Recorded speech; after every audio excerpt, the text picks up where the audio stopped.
Isso é uma teoria da conspiração, entre aspas, minha, mas eu acho que grande parte desse sentimento que a gente tem de não poder descansar, disso ser de preguiçoso, e nós temos então que trabalhar a maior parte das horas que a gente humanamente consegue, ela vem de uma norma social que é, querendo ou não, muito benéfica para grandes corporações, que é quem manda na cultura, né? Que é quem manda no dinheiro.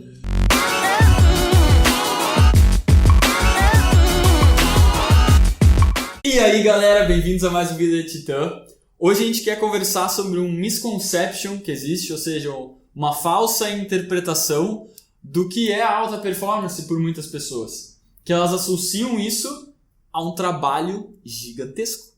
A não parar de trabalhar em nenhum momento, porque não, tem que aumentar a performance, tem que fazer mais e não parar. E não só aumentar a qualidade do trabalho, como aumentar a quantidade de horas, que sim, no início é verdade, que é muito provável que o teu padrão seja não o máximo que tu aguenta de uma maneira saudável e de uma maneira legal, porém esse aumento não é para sempre. As pessoas às vezes se confundem e tentam botar o máximo de horas possíveis, diminuir o máximo possível do lazer, porque daí sim elas vão estar na maior performance possível, aí sim elas vão ter os melhores resultados da vida, e agora sim a gente está com uma qualidade de vida perfeita, e daí lá na frente estoura estresse, lá na frente estoura um monte de problemas.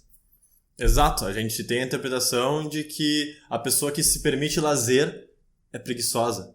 Que quando a gente se permite um momento que não é produção, a gente está pecando, a gente deveria estar trabalhando, a gente está falhando.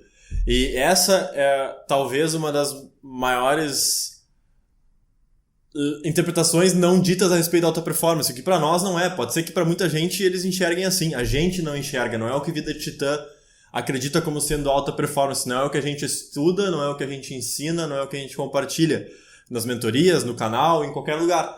Porque a gente entende que tu é como se fosse um motor, cara. Eu gosto dessa analogia. Um motor que tu tá usando mais do que a capacidade dele para fazer uma viagem. Ele vai explodir no metade da viagem.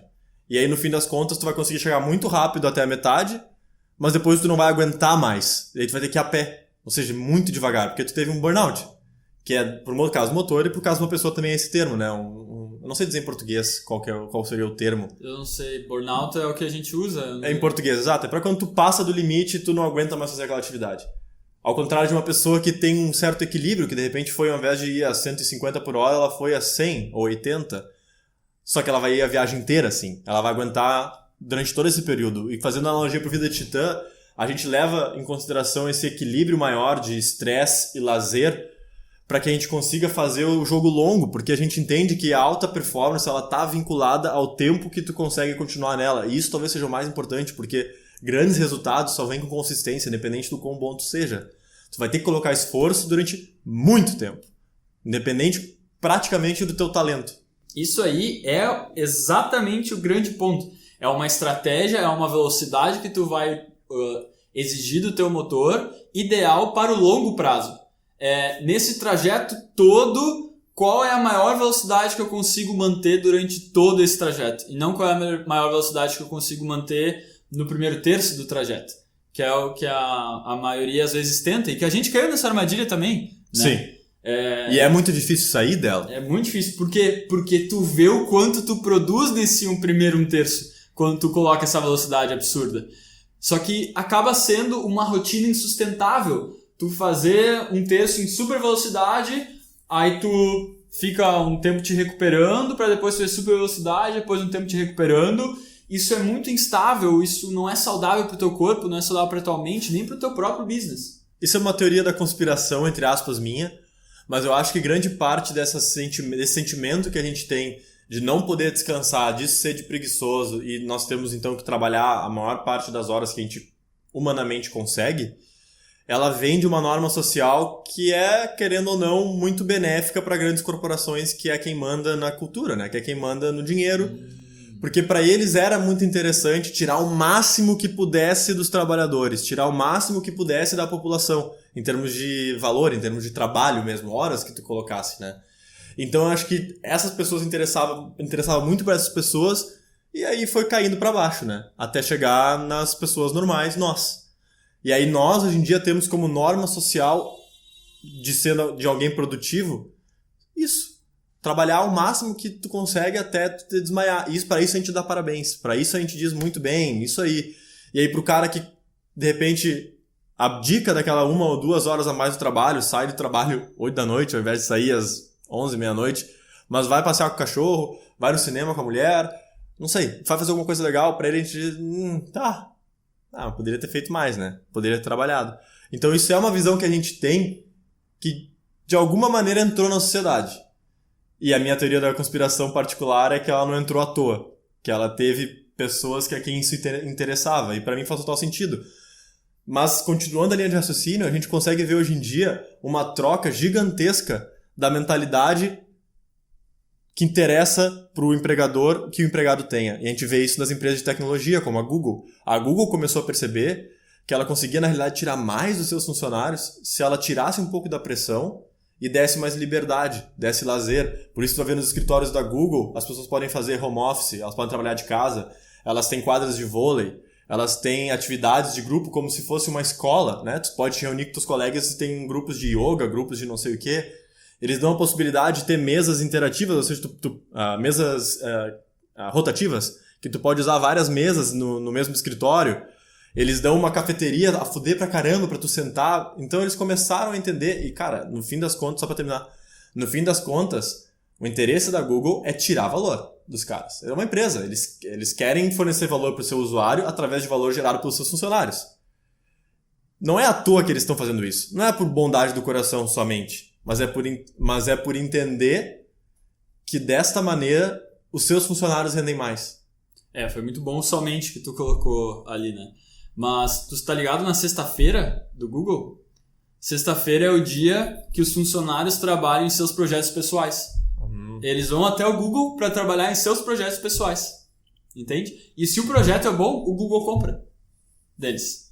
Então é fascinante esse incentivo, né? Eu estava falando com um mentorando meu sobre isso, só um parênteses rapidinho sobre esse lance da liderança, né? De lidar com o teu funcionário, que antes, na época do homem-máquina, né, que tentava se enxugar o máximo da pessoa para então ser uma máquina que vai lá, opera o máximo possível que ela pode naquela carga horária até ela esgotar e beleza. Aí acaba o dia ou troca por outro homem-máquina. E evoluiu para o chefe, que era o cara lá que mandava e exigia, e se não fazia, tu tava fora.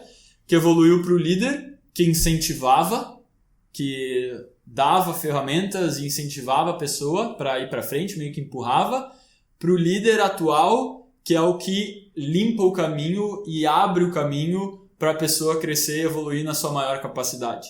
Esse é o atual, né? E para tu conseguir operar nesse esquema, para tu conseguir operar na tua maior capacidade, tu precisa considerar os teus níveis de estresse, tu precisa considerar a tua felicidade, teu bem-estar, e tu então, por consequência, precisa considerar o teu lazer. Não ignorar ele. Mas isso faz muito sentido se tu trabalha já no teu emprego dos sonhos. Se tu tá fazendo algo que tu te sente realizado. Porque vamos supor que tu tá numa situação financeira, num emprego que tu não gosta, que tu precisa daquele salário no final do mês. Que tu não quer estar lá, mas tu não tem a capacidade financeira, os recursos para que dura o gap de tu sair daquele emprego até tu começar no teu ideal, certo? Não pode ficar aquele período sem receber, por exemplo. Então, a única saída nessas situações é sim, tu trabalhar as 8 horas no teu emprego e depois colocar até tu ir dormir tudo de horas de esforço para conseguir sair dali e entrar no teu emprego de sonhos. Claro, mesmo nessas situações tu precisa ter o teu lazer também.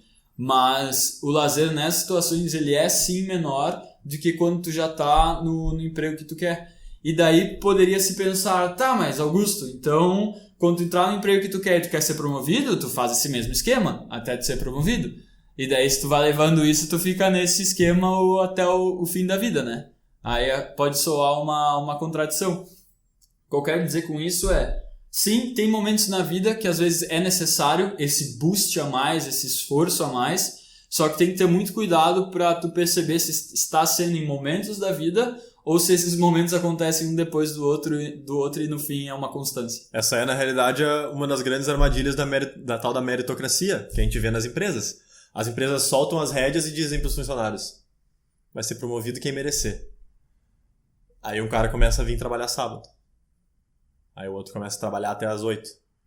Aí quando vê, virou cultura geral, constante, tu trabalhar das 8 da manhã até as 11 da noite, incluindo sábados, incluindo domingos, que é o que acontece em grandes bancos, né? Tu não tem banco de horas porque é um cargo de confiança, porque a gente te valoriza, porque a gente te dá liberdade, mas a gente só vai dar valor, ou seja, a gente só vai pagar, a gente só vai realmente promover quem merecer.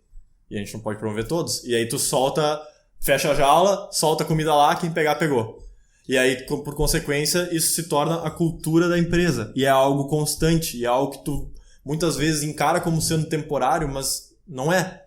Tu vai continuar fazendo isso indefinidamente, porque quando tu alcançar aquela promoção, a próxima vai ter a mesma cultura, vai ter a mesma ideia. E aí a próxima vai ter a mesma. E aí tu nunca vai parar, porque tu quer sempre crescer, isso é natural. Só que para tu crescer, tu vai ter que estar constantemente abdicando desse equilíbrio. Até um ponto que tu vai estourar. Mas aí a meritocracia, sim, ela acaba gerando esse ecossistema, mas ela também permite o cara que trabalha em alta performance poder se dar ao lazer enquanto os outros continuam trabalhando. Porque se tu desenvolve a tua alta performance para tu ser mais eficiente no teu trabalho, tu consegue fazer o que os outros precisam de 12 horas, tu consegue fazer em 9, em 8. Tu consegue fazer em menos tempo. Claro, não é fácil. Muitas coisas precisam ser desenvolvidas, consideradas, e o lazer também faz parte disso, né? Principalmente para tu não ter o burnout, para tu não chegar num momento em que teu motor tá meio que funcionando a 70% da capacidade dele quando tu tá dando 100% da gasolina, entende? É uma maneira de tu conseguir usar 100% do teu motor usando apenas a gasolina necessária ali, e isso é desenvolvido então. Só que é muito fácil justamente quando tu entra nesse mundo Tu te perder, porque é muito difícil a pessoa, acontece, mas é muito raro a pessoa entrar nesse mundo corporativo, num sistema meritocrático, já tendo a consciência da alta performance, ter desenvolvido os hábitos necessários, as mentalidades necessárias, ter enxergado o valor do lazer, para entrar pronto para não cair nessa armadilha. Muitas vezes a pessoa entra, cai na armadilha, vê que a qualidade de vida dela diminuiu um monte em prol dos resultados, para daí então tá com uma dor muito grande e ir buscar uma alternativa, então descobre a alta performance para combater isso. Não? Não, eu concordo. Eu acho que a armadilha ela é uma norma tão forte, é uma lei tão forte que gera uma dor tão grande para nós não fazermos, que se torna muito difícil. Ou seja, a crença de que o lazer é importante, ele tem que ser algo que é sentido, cara. Que tu tem que realmente perceber a falta que faz. E aí a gente entra num próximo tópico que eu quero abordar, que é então definir, tá, mas quando que eu preciso de lazer? Boa, entrar nele também. Como que eu sei? E particularmente pela minha trajetória, eu diria que o lazer, tu não escolhe, ele te escolhe, né? Ou seja, tu vai estar trabalhando, tu vai estar rolando ali, trabalhando, fazendo, acontecendo, e o teu corpo vai mostrar pra ti certos momentos que tu quer descansar, que tu precisa descansar, que é quando teu foco começa a ficar mais disperso ao longo do final do dia, geralmente, teu foco já começa a falhar, tu já não consegue mais fazer muitas sessões, ou demora muitas vezes para entender algo que tu não deveria demorar tanto tempo. Ou tu tem que ler 3 vezes a mesma página, tu não consegue criar muitos vínculos ali para fazer aqueles problemas, resolver aqueles problemas de matemática, se for na escola, na engenharia, não sei. Esses são sinais que teu cérebro tá te dando que tu tá cansando, cara, que tu tá começando a não querer mais utilizar energia para pensar, e de repente tu poderia estar usando o teu descanso aí para reabastecer. Esses são os sinais que a tua performance está começando a diminuir. Exato, não é o cansaço que o teu corpo te mostra, porque o cansaço é porque tu saiu da tua zona de conforto já. As horas que tu tá colocando o esforço, tu passou a barreira da zona de conforto, e daí o teu corpo vai começar a sentir, vai te dar esses sinais. Tô ficando cansado. Tô enchendo o saco de fazer isso aqui, quero fazer outra coisa, quero olhar uma série, quero ir pra academia, quero fazer outra coisa. Mas esse não é o momento de parar. Boa. Esse é apenas o momento que tu tá saindo da tua zona de conforto. O momento de parar é perfeitamente como tu colocou, que é quando a tua performance começa a cair. Aí tu já passou desse momento, já tá há tempo suficiente fora da tua zona de conforto para não ser apenas comodismo tu ir pro lazer, mas sim uma necessidade. Boa, o lazer ele não pode ser uma fuga. Ele é, na realidade, uma necessidade que tu aproveita e tu escolhe de maneira proativa e consciente algo legal pra fazer que tu vai gostar. Mas ele é uma necessidade que vai surgir.